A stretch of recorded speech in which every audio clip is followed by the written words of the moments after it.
আসসালামু আলাইকুম রহমতুল্লাহি অবরকাতুহু। সম্মানিত দর্শক, আজকে যে বিষয়গুলো নিয়ে আলোচনা করব এগুলো নিয়ে একটু খোলামেলা কথা বলাটাই আমি যুক্তিযুক্ত মনে করি। প্রথমত আপনাকে প্রশ্ন করি, সেটি হলো যে আজকের এই ভিডিওটি করছি ৭ তারিখে, মে মাসের ৭ তারিখে। বেগম জিয়া বাংলাদেশে এলেন মে মাসের ৬ তারিখে। উনি বাংলাদেশে এলেন, সঙ্গে তার ২ পুত্রবধূ। নজিরবিহীন সংবর্ধনা দিয়ে তাকে বাংলাদেশে বরণ করে নেওয়া হলো এবং তিনি যে সক্ষম এবং সচল এটিকে প্রেজেন্ট করার জন্য তিনি হুইল চেয়ারে করে আসলেন, তারপর সেখান থেকে দাঁড়ালেন, গাড়িতে উঠলেন দাঁড়িয়ে, আবার হেঁটে হেঁটে তিনি বাসার মধ্যে ঢুকছেন। এই দৃশ্যগুলো দেখানো হলো, অর্থাৎ তিনি রাজনৈতিক নেতৃত্ব গ্রহণ করতে সক্ষম, গ্রহণ করবেন এবং বাংলাদেশের রাজনীতি অতীতে যেভাবে তিনি তার দলকে পরিচালনা করেছেন ঠিক সেই জিনিসগুলো তিনি করবেন, এটা প্রদর্শন করা হচ্ছিল ৬ তারিখে। এবং ৬ তারিখে আমাদের যে সোশ্যাল মিডিয়া, সেখানে জুবাইদা রহমান, তারপরে শর্মিলী রহমান মানে কোকোর স্ত্রী বেগম খালেদা জিয়া, তাদের ছবি, তাদের কর্মকাণ্ড, তাদের কথাবার্তা, প্রায় সব জিনিসগুলো যেভাবে ভাইরাল হয়েছে গত ১০-১৫ বছর ধরে, মানে কোনো সামাজিক মাধ্যমে এরকম কাউকে নিয়ে, কোনো পরিবার নিয়ে, রাজনৈতিক নিয়ে এইরকমভাবে আসলে একটা ভাইব তৈরি করা হয়নি। এটা কেন? এই গেল ১। ২ নম্বর হলো যে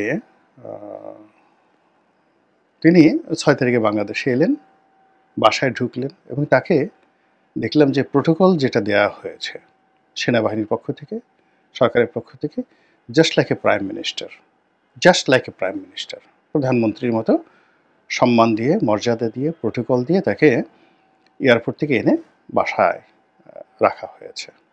এটা হলো কেন এই সময়টিতে? এখানে শুধু পুলিশের প্রোটোকল থাকলেই তো হতো। এখন এখানে যে পুরো যে জেড ক্যাটাগরির যেটা নিরাপত্তা এসএসএফ এর মাধ্যমে যেটা হয়, সেই জিনিসগুলো করা হলো প্যারালাল, অর্থাৎ ডক্টর মোহাম্মদ ইউনূসের যে এয়ারপোর্ট থেকে আগমন, এখানে যে প্রোটোকলটা দেওয়া হয় সিকিউরিটি, ঠিক সেম জিনিসটা এখানে করা হলো। থার্ড যে প্রশ্ন এবং যাকে বলা চিন্তা, সেটা হলো ৬ তারিখ রাতের পরে, অর্থাৎ ৭ তারিখ যখন হয়ে গেছে ১২টার পরে, তখন ভারত আক্রমণ করেছে। আমি যখন ফজরের নামাজে উঠলাম আজকে ভোর রাতে, তখন দেখি যে সয়লাব চারিদিকে। ভারত আক্রমণ করেছে পাকিস্তান, ২টো মসজিদের কি ক্ষতি হয়েছে, যা কিছু হয়েছে, এবং এগুলো নিয়ে সে সারা রাত মনে হয় যে মানুষ বসেছিল। আর ওটাকে নিয়ে আজকে ভিডিও যেটা করছি সেটার মধ্যে বাংলাদেশের শতভাগ মানুষ, তারা কেবলই মাত্র যারা সোশ্যাল মিডিয়াতে সময় দেন, তারা এই ভারত এবং পাকিস্তানের এই যুদ্ধ নিয়ে যাকে বলা হয় ব্যস্ত হয়ে পড়েছেন। এখন পরবর্তী প্রশ্ন দুটো। ফার্স্ট থিং হলো যে বেগম জিয়া ইচ্ছা করে আরও ৩ দিন আগে বা ১ সপ্তাহ আগে আসতে পারতেন। তাকে ঠিক এই সময়টাতে তিনি কেন এলেন? তার এই আগমনের সঙ্গে তার দলের যে দিল্লি লবিং গ্রুপ রয়েছে, তাদের কোনো সংযোগ আছে কিনা? ১। ২ নম্বর হলো যে এই যে ভারত এবং পাকিস্তানের যে যুদ্ধ, এই যুদ্ধের ফলে বাংলাদেশে যে রাজনৈতিক অস্থিরতা তৈরি হবে, এমনকি আরও অনেক কিছু হতে পারে। সেক্ষেত্রে পলিটিক্স, জিও পলিটিক্স, ভূতাত্ত্বিক রাজনীতি এই জমিনের, যেটার এখন একমাত্র স্টেক হোল্ডার হলো বিএনপি।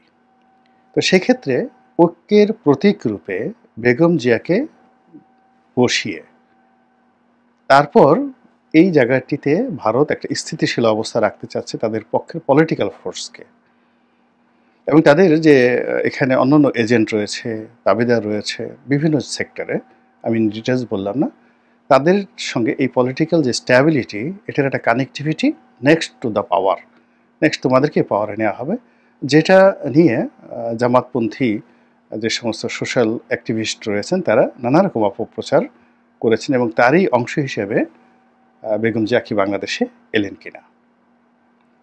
এবং উনি যদি একা থাকেন, আগের মতো নন পলিটিক্যাল একা থাকেন, সেই নন পলিটিক্যাল অবস্থাতে উনি যখন ইংল্যান্ডে গেলেন তার আগে যেভাবে ছিলেন সেই একা থাকার ফলে তার পক্ষে অনেক কিছু ম্যানেজ করা সম্ভব ছিল না।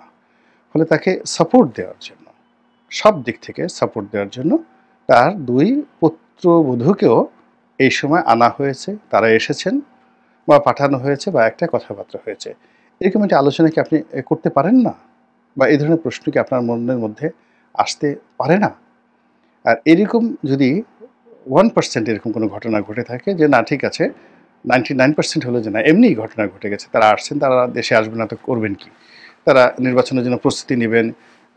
তারপরে শেষে তার পুত্রবধূরা আসবে, বরং সবাই আরো বলার চেষ্টা করছেন যে হয়তো তারেক রহমান সাহেব আর কদিন পরে আসবেন। এটা ইজ নরমাল কোর্স। আর যুদ্ধটা একটা অ্যাক্সিডেন্ট।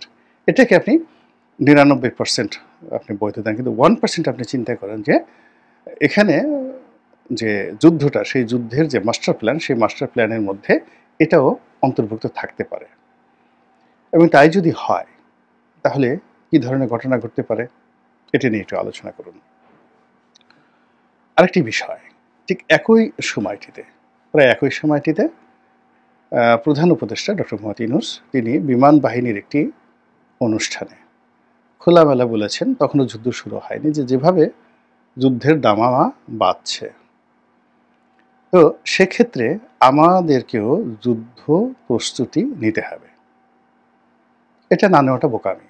এবং ওনার এই কথার মানে আপনার দ্বিমত করার মতো একটা সিঙ্গেল জিনিস নেই।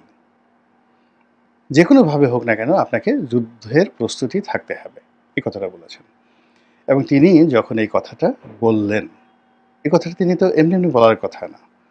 তার সঙ্গে যে আমেরিকার একটা সম্পর্ক রয়েছে, পশ্চিমাদের একটা সম্পর্ক রয়েছে, সেখানে নিঃসন্দেহে একদম পারফেক্ট একটা গোয়েন্দা রিপোর্ট পশ্চিমাদের হাতে ছিল যে এই তারিখে, মানে ২০২৫ সনের মে মাসের ৬ তারিখ না ৭ তারিখ ভোর রাতে, ৭ তারিখ ভোর রাত্রে এইভাবে আক্রমণ হবে। এটা হয়তো তিনি জানতেন। ফলে তিনি দৃঢ়তার সঙ্গে এই কথাটাতে তখন তিনি বলেছেন, যেন কোনো অবস্থাতেই তাকে দায়ী করা না যায় বা তাকে হেয় করা না যায়, বা কেউ বলতে পারবে যে আপনি তো এই সমস্ত কথাবার্তা বলেননি। তো এগুলো নিয়ে কথা হচ্ছে, এগুলো নিয়ে আলোচনা হচ্ছে এবং আলোচনার সময় আসছে। এখন ধরুন যে দিল্লি আসলে কি চাচ্ছে?